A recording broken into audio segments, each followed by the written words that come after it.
අයිබෝවන් කියලා පිළිගන්න ඕගොල්ලෝ අදත් මගේ YouTube channel එකේ මේ අලුත් වීඩියෝ එකකට.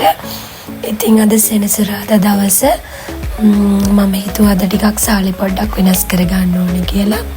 ඉතින් සාලි වෙනස් කරගන්න තමයි මේ හදන්නේ.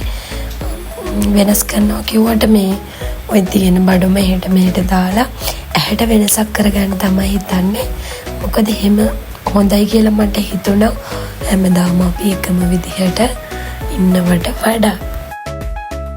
ඉතින් මුළු සාලේ මස් කරලා ඉවරනකොට මේ විදිහට තමයි තිබුණේ.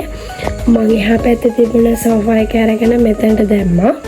ඊට පස්සේ පරණ සාරි දෙකක් තිබුණා. ඒ දෙක දාලා කවර් කරා. මොකද නැත්තම් බබා මෙතනින් දුවගෙන මෙනවා ඇවිල්ලා සෝෆා එකට නැගලා පාගනවා. දැන් මේ දවස්වල වහින හිම නිසා මඩ. ඊට පස්සේ ටීවී එක තිබුණේ අතන අනික් සෝෆා එක දැන් දාලා තියෙන තැන. ඒක මෙතනට දාගත්තා මේ විදිහට. මේ අපේ ටීවී එක තියලා තියෙන්නේ මොකද බබාගේ චූටි කාලේ අල්මාරිය උඩ. මේක බිත්තියට හයි කරන්න කෑලි ගෙනල්ලා තියෙන්නේ. හැබැයි හයි කරන්න නැතුව ඉන්නේ අපි හිතාගෙන ඉන්නවා මේ බිත්තිය කඩන්න. ඒ අතර තමයි අපි හයි කරන්න හිටියේ. ඒ නිසා හයි කරන්නේ ටීවී එක බිත්තියට දැම්මම කියලා හිතලා ටීවී ස්ටෑන්ඩ් එකකුත් නොගත්ත නිසා බබාගේ පොඩි කාලේ අල්මාරිය උඩින් තමයි මේ ටීවී එක තියලා තියෙන්නේ. ෆොටෝ නම් මුකුත් වෙනස් කරේ නෑ. ඒවා ඒ විදිහටම තියුවා. මේ සෝෆා එක මෙතනට දැම්මා. මේකෙත් ලොකු පුටුවකුයි එක පුටුවකුයි විතරක් කවර් කරා. අයිනේ තියෙන පුටුවට වැඩි නගින්න නැති නිසා ඒක කවර් කරේ නැහැ. එතකොට අතන බිත්තියෙන් එක ෆොටෝ එකක් ගලවලා අරගෙන මෙතනින් මේ විදිහට තියුවා. මේක මගේ යාළුවා මගේ බර්ත්ඩේ එකට 2022 දී ප්‍රසන්ට් එක. මේ මල් වාස් එකත් මගේ යාළුවා මට 2025 බර්ත්ඩේ එකට දීපු ප්‍රසන්ට් එක. ඒ දෙකත් මම ওই විදිහට එතනින් තියුවා. ওই විදිහට තමයි වෙනස් කරේ. ඇත්තටම මේ මුකුත් අලුත් බඩුවක් අපිට තියෙන්න ඕනේ අපේ ගෙදර මේ විදිහට වෙනස් කරන්න. මේ තියෙන බඩු ටික මෙහෙට කරලා ඇහැට වෙනසක් කරන්න තමයි ඇත්තටම ඕනේ. දැන් ඉතින් ඇත්තටම මගේ සාලේ නම් ඇහැට වෙනසක්. මොකද ඇහැට වෙනසක් කියන්නේ මම මේ සෝෆා දෙක මාරු කරා වගේම මේ සෝෆා කවර් කළා සාරි දාලා. එතකොට දැන් මෙතනින් ඇතුළට එනකොටම ඇත්තටම ලොකු වෙනසක්. ඇත්තටම මෙතනින් මෙහෙම ඇතුළට එනකොට මට ඉස්සරහා බිත්තිය ලොකු ඉඩසක් වගේ පේනවනේ. ඒ නිසා තමයි අපි මේ බිත්තිය කඩලා එතන තියෙන කාමරේ කැම කාමරයක් කරන්න හිතුවේ. එහෙම නැත්තම් මොකක් හරි වෝල් ආර්ට් එකක් දානවා දැනට කියලා හිතාගෙන ඉන්නවා. මේ මම එහෙම වෝල් ආර්ට් එකක් දැම්මත් ඔයගොල්ලන්ට පෙන්නන්න. ඉතින් දැන් ওই විදිහට තමයි තියෙන්නේ. ඔයගොල්ලොත් මම මේ වීඩියෝ එක අප්ලෝඩ් කරාම මේ ගැන මොකක් හරි වෙනසක් කරන්න තියෙනවා නම් කමෙන්ට් එකක් දාගෙන යන්න. ඉතින් මේ විදිහට ගෑස් කළා මම ආවේ මිදුළු අතු ගන්න. මිදුළු අතු ගන්නවා කිව්වට අපේ මිදුළට උල්දිය දානවා. ඉතින් ඇත්තටම අතු ගන්න හුඟක් අමාරුයි. මොකද මේ කොළ පොළවට හුඟක් කැලිලා තියෙන්නේ. ඉතින් අමාරුවෙන් හරි සතියක්ම මිදුළේ අතු ගාපන නිසා අතු ගාලා දාලා රෙදි ටිකක් තිබුණා. ඒ ටිකත් සේදුවා. ඒ ටිකත් සෝදලා අදව්ව වැටුණ හොඳට ඒ ටික වේල ගත්තා.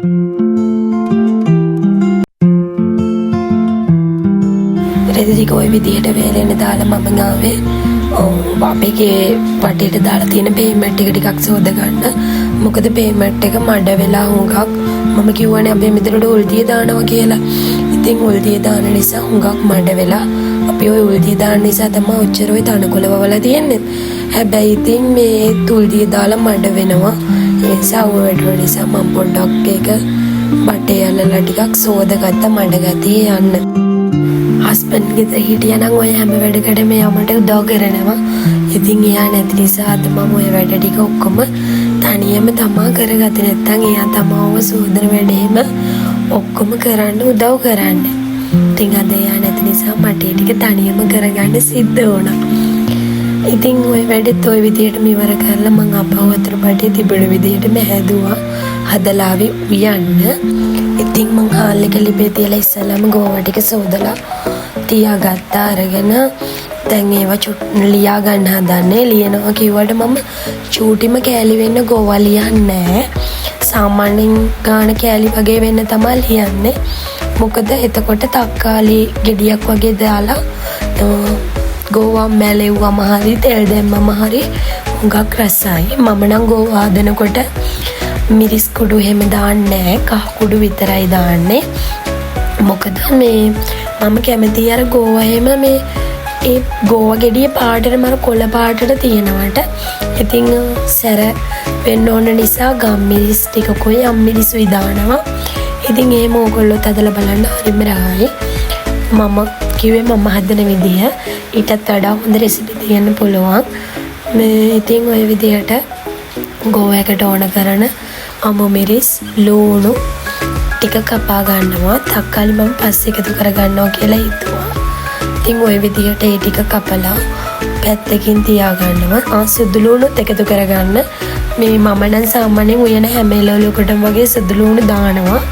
එහෙමත් එළවලුවකට තමයි දාන්නේ නැත්තේ. සුදු ලූණු බික්කක් අනිවාර්යයෙන්ම එකතු කරගන්නවා. ඉතින් ওই විදිහට ගෝවා ටික කපලා පැත්තකින් තියලා මම හිතුවා කැකිරි ගෙඩියක් තිබුණා. ඒකෙනුත් කැකිරි හොද්දක් හදනවා කියලා. ඉතින් කැකිරි ගෙඩිය ওই විදිහට උඩින් කපලා කිරි ටික යන්න කොහොමාර උඩින් මේවා කරගන්න කියන කට්ටි කියනවා මේ තිත්ත අරිනවා කියලා. එකට ওই විදිහට කපලා අයින් කරේ නැත්තම් තිත්තරහ ගහනවලු තිත්තරහ එනවලු ඉව්වට පස්සේ.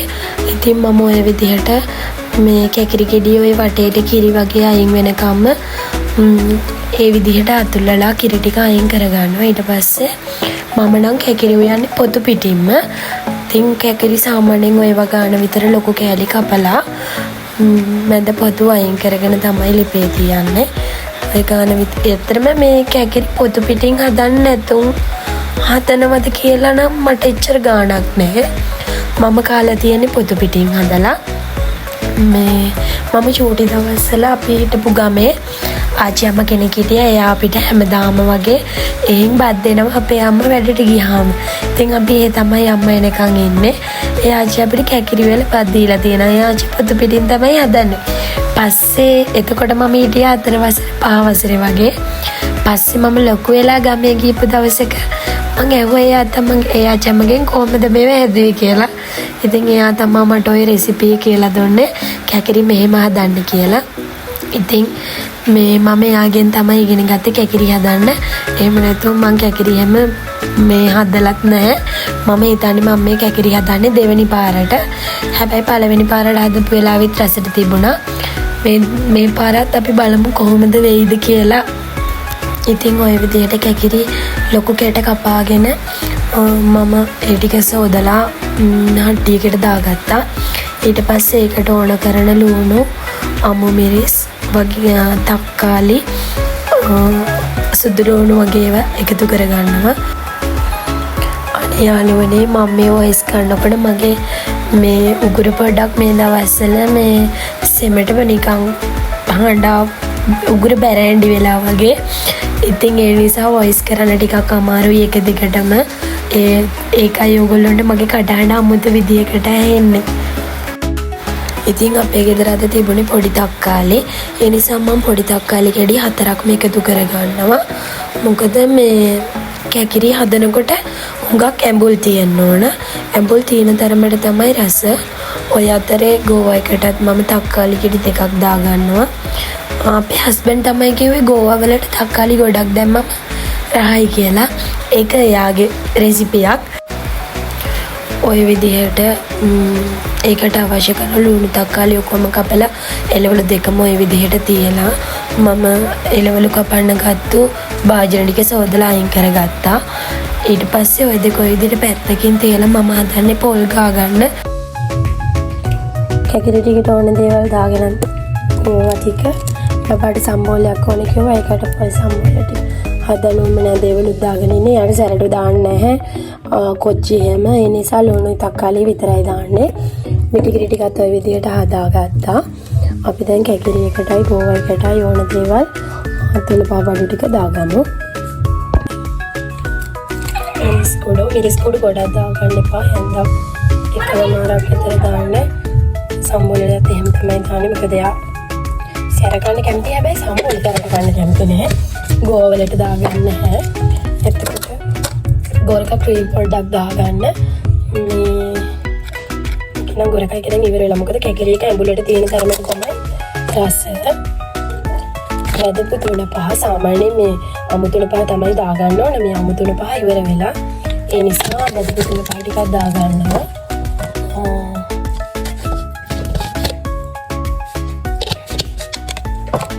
කුරුඳු කුඩු ටිකක් මේ වගේ බොහොම ටිකක් දාගන්න.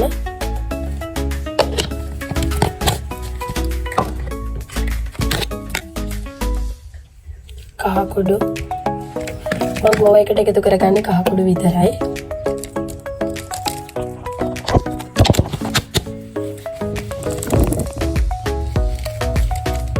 ඔය විදිහට ඒ ටික එකතු කරගෙන මේකට අපි දියකිරි දාලා ලිපේ තියමු. මම මේකට දියකිරි දාන්න කලින් මේ පේනවනේ ඔයගොල්ලන්ට පොල් වතුර දාලා තියෙන්නේ. මම හැම එළවලුවකටම කිරි දාලා උයනේවට පොල් ගෙඩිය බින්දට පස්සේ ඒකේ වතුර දානවා. දාලා ඒකෙන් තැම්බෙන තියලා තමයි දියකිරි දාන්නේ. ඉතින් අපි දැන් මේක ලිපේ තියාගෙන දියකිරි ටික ඊට පස්සේ එකතු කරගන්න.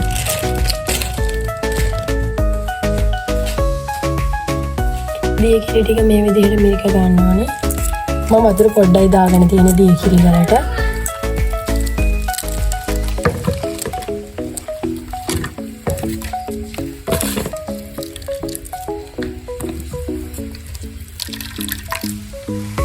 මම අද කැකිරි එක ලිපේ තමයි හදාගන්නේ. මොකද ලිපේ හදන කෑම රහයිලු ගෑස් එකේ හදන කෑම වලට වඩා. ඕක තවත් රහයි මැටි හට්ටි එක හදලා තිබුණා නම් මට මැටි හට්ටි නෑ. ඒ නිසා තමයි මම මේ ලිපේ උයාගන්නේ ඇලුමිනියම් හට්ටි එක. ඔය වෙනකොට මම කැකිරි එක පොල් වතුරෙන් ලිපේ තියලා තිබුණේ. ඉතින් ඒකට හොඳට ගින්දර දාලා පොල් වතුර ටික හිඳීගෙන එනකොට මම දියකිරි එකතු කරගන්නේ. මේ දියකිරි ගොඩාක් එකතු කරගන්නේ මොකද කැකිරි වලත් සාමාන්‍යයෙන් අර වතුර ගතිය වගේ තියෙනවනේ. කැකිරි වලට දියකිරි ගොඩාක් දාලා මේ ඒකෙත් වතුර ගතිය එකතු වුණාම රස නැතුව යනවා. ඒ නිසා මම දියකිරි පොඩ්ඩයි එකතු කරගන්නේ. දියකිරි පොඩ්ඩක් එකතු කරගෙන ওই විදිහට හොඳට ගින්දර දාලා ආපහු කලවම් කරලා වහලා තියෙනවා. වහලා තියලා දියකිරි ටික හිඳීගෙන වගේ එනකොට කලවම් කරලා මිටි කිරි ටික එකතු කරගන්නවා. ඉතින් ඔය අතරේ මම ගෝවා එකත් හදා ගන්න කියලා හදන්නේ ගෑස් එකේ. මේ දවස්වල සීතලට පොල් තෙල් හොඳටම මිදිලා. ඉතින් ওই විදිහට පොල් තෙල් ටිකක් චාතියට දාගෙන රත් වෙන තියලා ගෝවා ටික තෙල් දාගන්න තමයි හදන්නේ. ගුක් තෙල් එකට ලුණු කෑලි දෙකක් විතර දානවා. ඊට පස්සේ තෙල් එක හොඳටම රත් වෙනවම ගෝවා ටික එකතු කරලා හොඳට කලවම් කරලා ගාගත්ත පොල් ටික එකට එකතු කරනවා. ඔයාලා මේ විදිහට ගෝවා මලවනවා නම් අබ එතකොට උළු හාල්ලට දෙකක් විතර උඹලකඩ එහෙම එකතු කරගන්න. හුඟක් රහයි රම්පේ කොලේකුත් එකතු කරගන්න. මට රම්පේ ඉවර වෙලා තිබුණේ. මම කරපිංච විතරයි දැම්මේ. මට රම්පේ කඩන්න යන්න කම්මැලි හිතුණා. ඔයාගේ බබා කිසිම සද්දයක් බද්දයක් නැත්තම් අනිවාර්යෙන් ඔයාගේ ගෙදර වටිනා බඩුවකට ෂොට් එක හම්බ වෙනවා. ඉතින් මම මෙතන මේ ඔය ඉන්න වෙලාවේ අපේ බබා කරලා තියෙන්නේ එයාට මම අලුතෙන් වච එකක් අරගෙන දුන්නා. ඒක මිටියෙන් ගහලා කඩලා ඒකේ LED බල්බ් එක අරගෙන කොහොමද පෙන්නන්න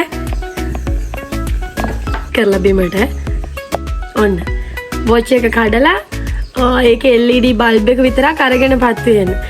ඔයාලගේ ගෙදර බබා හිටපු ගමන් සද්දයක් එහෙමල නැත්තම් අනිවාර්යෙන් ඔයාගේ ගෙදර තියෙන මොකක් හරි බඩුවකට ෂොට් එක හම්බ වෙනවා. එහෙනම් විමසිල්ලෙන් එන මේ වෙනානේ අපේ බඩ කරලා තියෙන වැඩේ.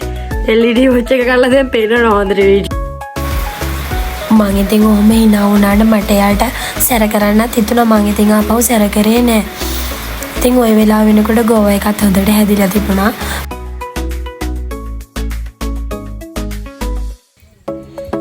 අද මම හැදුවේ බත් උයලා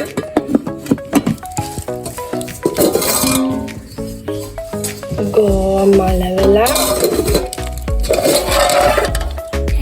කැකිරි ඉවරලා පස්සේ පොල් සම්බෝලයක් හදාගත්තා. ඉතින් මම බත් එහෙම කාලා ඇවිල්ලා එළියේ තිබුණ රෙදි ටික අරගෙන නවන්න තමයි හදන්නේ. ඇත්තටම බත් එක නම් පුදුම රහක් තිබුණේ. මම වීඩියෝ ක්ලිප් එකක් ගන්න අමතක වුණා. ඉතින් රෙදි ටික ඔය විදිහට ඔක්කොම නවලා ඉවර කරගත්තා. මාර රෙදි ගොඩක් තිබුණේ. මම නාගන්න යන තමයි හදන්නේ. වැස්සට කලින් නාගන්න ඕනේ කියලා හිතුණා. මොකද මට සෙම තියෙන නිසා. ඉතින් නාලා ඔය විදිහට ඇවිත් මම ලෑස්ති වෙන දැන් කඩේ යන්න. මේ මොකද වැස්ස එන්න කලින් කඩේට ගිහින් එන්න ඕන. මේ නැත්තම් තෙමිලා බඩු ටිකත් අරගෙන එන්න ගියාට පස්සේ එපා වෙනවා. ඒ නිසා මම නාලා ඉක්මනින් කඩේට යන්න තමයි ලෑස්ති වුණේ.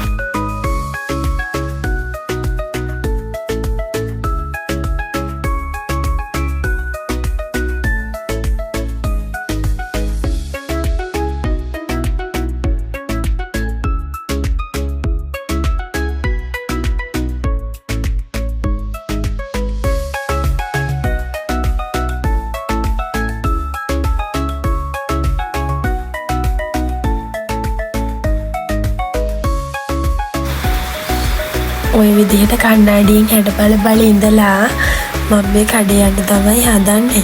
ආහා ලස්සනයි. දැන් අපි යන්කෝ කඩේ යන්න. මම කොහේ යනවා කිව්වොත් ඉන්නවා. හැබැයි කඩේ යනවා කිව්වොත් නම් පස්සෙන් එන එකේ තමයි ඔය මගෙත් එක්ක යන්නේ. ඉතින් මම කඩේට ගිහිල්ලා වමනා බඩු ටික ගත්තා. ගන්න වීඩියෝ ක්ලිප් දෙක තුනකුත් ගත්තා. ඉතින් මම ඒ ටික ඉක්මනින් යන්න ස්ප්‍රීට් දැම්ම. මොකද කඩේ ඉන්න අයට ඒක එච්චර හොඳ නෑ නේ නිසා. ඉතින් ඇත්තටම කඩේට ගියාට පස්සේ නම් මට ගන්න යන්නේවත් ගන්නවා නැති ඒවත් ගන්නවා කලින්. හැබැයි මම දැන් එහෙම නැහැ. මේ මොකද මම ඉතුරු කරන්න දැන් හුඟක් නැඹුරු වෙලා මම හිතන විදිහට ඔය ලෙවල් ගන්නකට උනත් හස්බන්ඩ් මට ඒ දවස්වල මම 250ක් 500ක් කියලා එහෙම ලිමිට් එකකට ගෙනාවේ. දැන් එහෙම ගේන්නේ නැහැ. එයා මට කියලා තියෙන්නේ ඔයාලට හිතෙනවා නම් අල ගෙඩියක් ඇති, අමු මිරිස් කරල් දෙකක් ඇති, මාළු මිරිස් කරල් දෙකක් ඇති කියලා ඔයාලට හිතනේ ගාන ගන්න. මොකද තරදී කිරලා ඔයාලට කැමති ගාන දෙනවනේ. ඒ නිසා ඔයාලට ඒ විදිහට ගන්න. මොකද මේ විසික් කරන්න බඩු ගේන්න එපා කියලා මට කියලා දෙන. ඉතින් මට අවශ්‍ය ප්‍රමාණයට විතරයි දැන් ගන්නෙ. ඉස්සර නම් මම එහෙම නෑ. බඩු 500ක් ගත්තොත් බඩු ගෙඩි දෙකක් විතර හදනවා. ඊටු ටික පස්සේ සවුත් වෙලා විසික් කරනවා. දැන් එහෙම කරන්නේ නෑ. ඒක මගේ හස්බන්ඩ්ගේ ඇඩ්වයිස් එකක්.